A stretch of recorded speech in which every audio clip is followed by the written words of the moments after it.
UV spectroscopy. अब UV स्पेक्ट्रोस्कोपीको absorption ल जान्नुभन्दा अगाडि त्यसको बेसिक हल्का कन्सेप्ट लिउँ।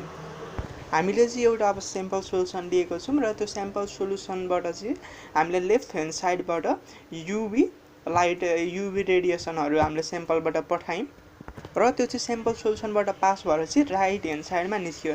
यानि कि हामीले अब इन्सिडेन्ट रेडिएसन पठायौँ लेफ्ट ह्यान्ड साइडबाट, स्याम्पल सोल्युसनबाट पास भएर उताबाट चाहिँ ट्रान्समिटेड रेडिएसन भएर निस्क्यो राइट ह्यान्ड साइडमा। हामीले इन्सिडेन्ट रेडिएसनलाई चाहिँ I0 भनेर मानौँ भने ट्रान्समिटेड रेडिएसनलाई चाहिँ I भनेर यसो लेट गरिदिउँ। यहाँ चाहिँ हाम्रो अब इन्सिडेन्ट रेडिएसन जुन हामीले स्याम्पल सोल्युसनबाट पठाएको थियौँ त्यो रेडिएसनलाई चाहिँ स्याम्पल सोल्युसनले एब्जर्भ गर्न सक्ने पोसिबिलिटी छ क्या। फर एक्जाम्पल मानिलिउँ हामीले 100% इन्टेन्सिटी भएको अब रेडिएसन पठाएको थियौँ अरे स्याम्पल सोल्युसनमा र त्यसले स्याम्पल सोल्युसनले चाहिँ 95% मात्र ट्रान्समिट गरेर 5% चाहिँ आफूले एब्जर्भ गरेर अरे क्या। अब यही एब्जर्प्सनको अब हामी केस वाइज हेरौँ न त। केस 1, यदि हाम्रो स्याम्पल सोल्युसन चाहिँ ट्रान्सप्यारेन्ट थियो भने हाम्रो एब्जर्प्सनको पर्सेन्ट चाहिँ 0 हुन्छ, किनकि स्याम्पल सोल्युसन ट्रान्सप्यारेन्ट थियो उसले चाहिँ कम्प्लिट रेडिएसनलाई ट्रान्समिट गरिदिने भयो। त्यसो भए ट्रान्समिटेड रेडिएसन भनेको त 100% भयो नि त। यतिखेर चाहिँ इन्सिडेन्ट रेडिएसन र ट्रान्समिटेड रेडिएसन चाहिँ बराबर इक्वल हुने भयो। र अब अर्को सेकेन्ड केसमा जानु। यदि स्याम्पल सोल्युसन चाहिँ ट्रान्सप्यारेन्ट थिएन अरे क्या, यदि स्याम्पल सोल्युसन चाहिँ ट्रान्सप्यारेन्ट थिएन अरे क्या।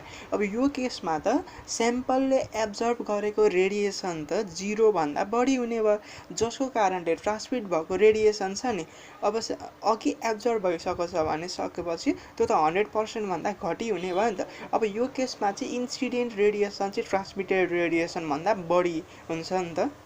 त्यसो भए अब यहाँ अब एब्जर्प्सन भनेको चाहिँ अब I0/I हो र ट्रान्समिसन भनेको चाहिँ I/I0। र यो एब्जर्प्सन र ट्रान्समिसनको रिलेसन चाहिँ एब्जर्प्सन भनेको चाहिँ log 10 1/T सँग इक्वल हुन्छ। T यानि कि ट्रान्समिसन, A भनेको एब्जर्प्सन। अब हाम्रो T भनेको त I/I0 हो नि त, त्यही भएर 1/T लाई चाहिँ I0/I लेख्न पाइयो। त्यसो भए A भनेको चाहिँ log 10 I0/I भयो र यसलाई चाहिँ हामीले इक्वेसन 2 मान्दियौँ र माथिको इक्वेसन A = log 10 1/T लाई चाहिँ इक्वेसन 1 मान्दियौँ।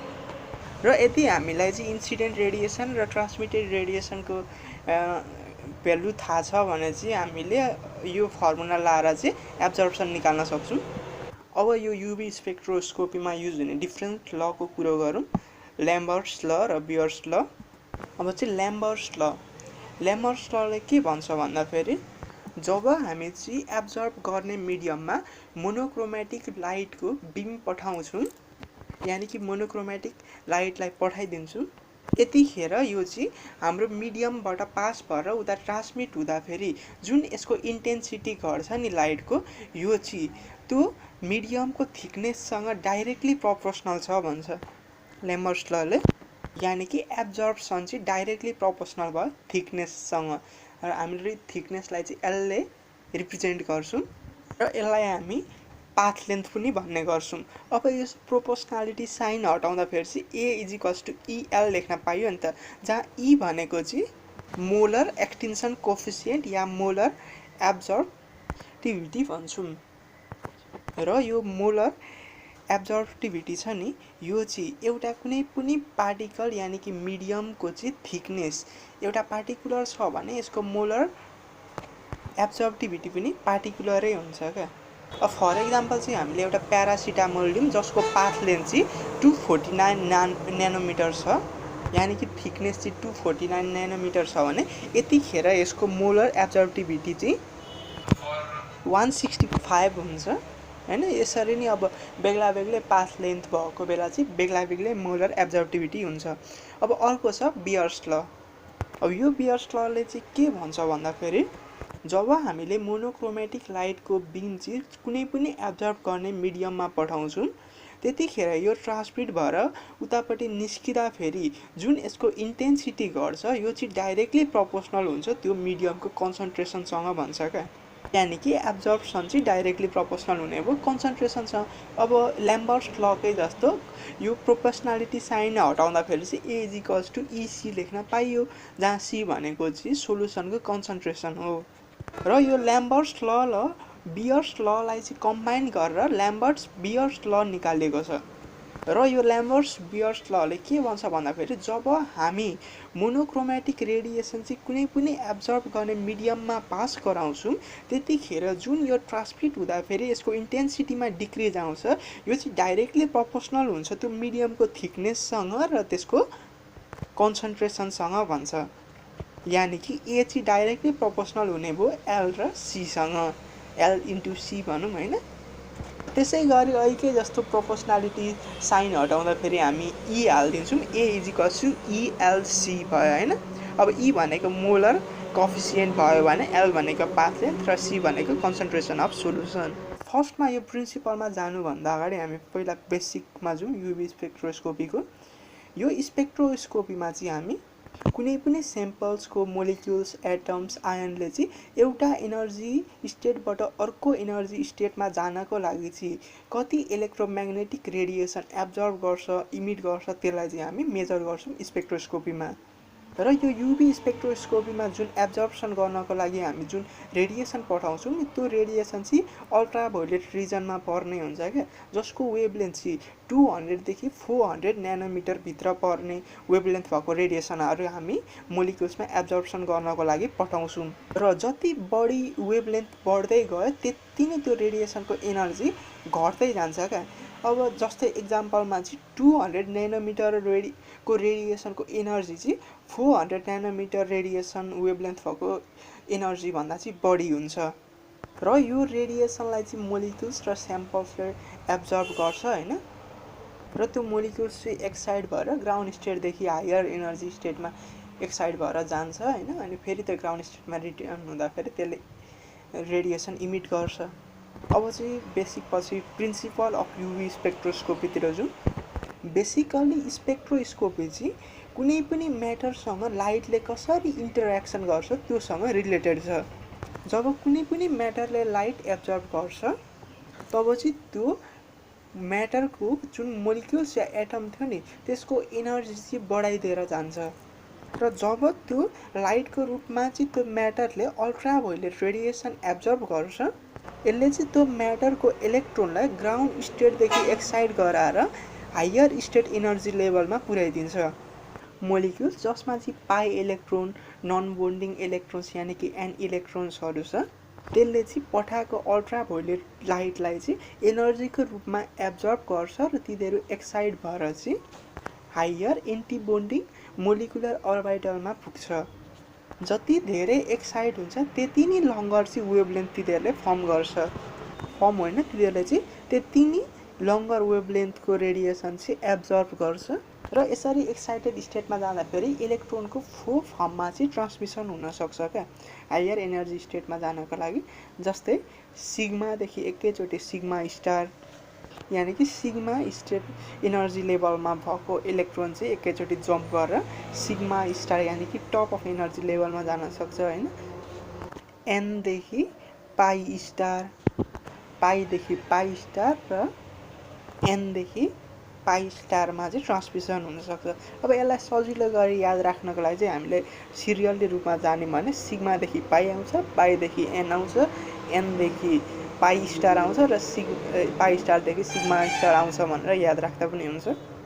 र कुनै पनि अब मेटेरियल या केमिकल कम्पाउन्डहरूले यो अल्ट्राभायोलेट रेडिएसनलाई एब्जर्ब गरेर हायर एनर्जी स्टेटमा गइसकेर यिनीहरू अब हायर एनर्जी स्टेटमा गइसकेपछि फेरि ग्राउन्ड लेभल एनर्जी स्टेटमा आउने टेन्डेन्सी हुन्छ नि। अब यिनीहरू ग्राउन्ड लेभल एनर्जी स्टेटमा रिटर्न हुँदाखेरि चाहिँ यिनीहरूले डिस्टिङ्क्ट स्पेक्ट्रम भएको रेडिएसन चाहिँ इमिट गर्छ, जुन रेडिएसनको थ्रुबाट चाहिँ हामी त्यो कुन केमिकल कम्पाउन्ड हो हामी आइडेन्टिफाई गर्न सक्छौँ। अब यो थियो प्रिन्सिपल अफ युभी स्पेक्ट्रोस्कोपी। अब चाहिँ इन्स्ट्रुमेन्टेसनतिर जाउँ। र फर्स्टमा छ रेडिएसन सोर्स। हामीलाई युभी रेडिएसन निकाल्नको लागि त अब एउटा रेडिएसन सोर्स त चाहियो। हामी अब रेडिएसन सोर्सको रूपमा चाहिँ टङ्गस्टेन फिलामेन्ट र हाइड्रोजन ड्युटेरियम ल्याम्प चाहिँ वाइडली धेरै जस्तो चाहिँ युज गर्छौँ युभी स्पेक्ट्रोस्कोपीमा रेडिएसन सोर्सको रूपमा। र हामीलाई चाहिँ अब रेड रेडिएसन चाहिएको छ होइन। रेड रेडिएसनको वेभलेन्थ चाहिँ 375 nm हुन्छ। अब यस्तो खालको कम्ती वेभलेन्थ भएको रेडिएसन निकाल्नु छ भने चाहिँ हामी टङ्गस्टेन फिलामेन्ट युज गर्छौँ भने त्योभन्दा बढीको 375 भन्दा बढी वेभलेन्थ भएको रेडिएसन निकाल्नु छ भने चाहिँ हामी हाइड्रोजन ड्युटेरियम ल्याम्प युज गर्छौँ। र यो रेडिएसन सोर्स पर्छ मोनोक्रोमेटर्स। अब मोनोक्रोमेटर्समा चाहिँ जेनरली प्रिजम र स्लिट पर्छ। प्राइमरी सोर्सबाट आएको रेडिएसनलाई चाहिँ मोनोक्रोमेटरमा भएको प्रिजमले चाहिँ डिस्पर्स गरिदिन्छ, यानि कि बेग्ला बेग्लै वेभलेन्थ भएको जुन प्राइमरी सोर्स अफ रेडिएसन थियो नि एकै ठाउँ भएर आएको थियो प्रिजमबाट पास भइसकेपछि तिनीहरू चाहिँ छुट्टिएर बेग्ला बेग्लै रेडिएसन वेभलेन्थ भएको रेडिएसन चाहिँ छुट्टिएर बेग्ला बेग्लै भएर जान्छ। र हामीलाई कुन वेभलेन्थको रेडिएसन चाहिँ चाहिएको हो त्यो वेभलेन्थको रेडिएसनलाई चाहिँ हामीले स्लिट युज गरेर चाहिँ सेलेक्ट गर्छौँ। र अब त्यो हामीलाई चाहिएको वेभलेन्थ भएको रेडिएसन चाहिँ स्लिटले सेलेक्ट गरेर हामीले पठायौँ अनि त्यसलाई चाहिँ हामी अब प्रिजमबाट दुई भागमा डिभाइड गर्छौँ। एउटा चाहिँ सेम्पल सेलबाट पास गराउँछौँ त्यो वेभलेन्थको रेडिएसन भने अर्को चाहिँ रिफरेन्स सेलबाट पास गराउँछौँ। त्यहाँ पश्चात डिटेक्टर सेम्पल र रिफरेन्स सेलबाट पास गराइसकेपछि त्यहाँबाट ट्रान्समिट भएको रेडिएसनलाई चाहिँ हामी डिटेक्टरमा पठाउँछौँ। अब यो युभी स्पेक्ट्रोस्कोपीमा चाहिँ हामीले दुईवटा डिटेक्टर युज गर्छौँ किनभने अब एउटा रेडिएसन सेम्पल सोल्युसनबाट आउने हो भने अर्को त रिफरेन्स सेलबाट आउने भयो नि त, त्यही भएर दुईवटा डिटेक्टर युज गर्छौँ। अब जेनरली हेर्ने हो भने चाहिँ रिफरेन्स सेलबाट आएको रेडिएसनको इन्टेन्सिटी चाहिँ सेम्पल सेलको कम्पेरिजनमा चाहिँ स्ट्रङ्गर हुन्छ क्या। अब यो चाहिँ बेग्ला बेग्लै स्ट्रङ्गर र विकर भएको कारणले गर्दाखेरि चाहिँ यसले फोटो सेलमा चाहिँ अल्टरनेटिङ करेन्ट जेनेरेट गरिदिन्छ। किनकि अब एउटा स्ट्रङ्गर भयो अर्को विकर भयो भनेपछि त यसले त फोटो सेलमा जुन करेन्ट प्रड्युस भएको थियो त्यो त अब बेग्ला बेग्लै हुने हो नि त, एउटा स्ट्रङ्गर करेन्ट हुने हो अर्को विकर करेन्ट भनेपछि त यसले अल्टरनेटिङ करेन्ट जेनेरेट गरिदिने भयो फोटो सेलमा। अब यो फोटो सेलमा जेनेरेट भएको करेन्टलाई चाहिँ हामी एम्प्लिफायरमा ट्रान्सफर गर्छौँ र एम्प्लिफायरको कामै चाहिँ एम्प्लिफाई गर्ने हो नि त, यानि कि त्यो करेन्टलाई बढाइदिने हो। किनभने अब यो फोटो सेलमा जुन रेडिएसनको कारणले जेनेरेट भएको करेन्टको इन्टेन्सिटी चाहिँ निकै कम्ती भएकाले हामीले एम्प्लिफायर युज गरेर चाहिँ त्यसलाई मेनी टाइम मल्टिप्लाई गरेर चाहिँ हामी रेकर्डरमा पठाउँछौँ। र अब त्यो रेकर्डर यानि कि हामी रेकर्डिङ डिभाइसमा पठाउँछौँ र त्यो रेकर्डिङ डिभाइसले चाहिँ आएको डाटालाई कम्प्युटर या कम्प्युटरहरूमा डाटाको रूपमा स्टोर गर्छ र त्यही डाटालाई हामी इन्टरप्रेट गरेर चाहिँ त्यहाँ कुन कम्पाउन्ड थियो कति एमाउन्टमा कम्पाउन्ड थियो त्यो चाहिँ हामी डिटरमाइन गर्न सक्छौँ। यो युभी स्पेक्ट्रोस्कोपीको एप्लिकेसन के हो त त्यसमा फर्स्टमा चाहिँ छ हामीले युभी स्पेक्ट्रोस्कोपी युज गरेर चाहिँ मेथड युज गरेर हामीले इम्प्युरिटिजहरू डिटेक्ट गर्न सक्छौँ र अर्ग्यानिक मोलिक्युल्सहरूमा चाहिँ इम्प्युरिटिज डिटेक्ट गर्नको लागि युभी स्पेक्ट्रोस्कोपी चाहिँ एउटा बेस्ट मेथड हो। हामी चाहिँ यसमा अब त्यो स्पेसिफिक म्याटरहरूले त स्पेसिफिक मेटेरियलहरूले स्पेसिफिक वेभलेन्थको मात्र लाइट एब्जर्भ गर्छ नि त, त्यसैलाई हामीले आइडेन्टिफाई गरेर चाहिँ त्यहाँ कुन इम्प्युरिटिज थियो हामी त्यो डिटेक्ट गर्न सक्छौँ। हामीले युभी एब्जर्प्सन स्पेक्ट्रोस्कोपी युज गरेर चाहिँ क्वान्टिटेटिभ डिटर्मिनेसन पनि गर्न सक्छौँ र क्वालिटेटिभ त डिटर्मिनेसन गर्न सकि नै हाल्छौँ। हामीले यो मेथड युज गरेर चाहिँ फङ्सनल ग्रुप प्रेजेन्ट छ कि छैन त्यो पनि डिटेक्ट गर्न सक्छौँ र हामीले डिटेक्ट गरेको मोलिक्युल्सको चाहिँ मोलिकुलर वेट पनि त्यसको चाहिँ सुइटेबल डेरिभेसन बनाएर चाहिँ निकाल्न सक्छौँ।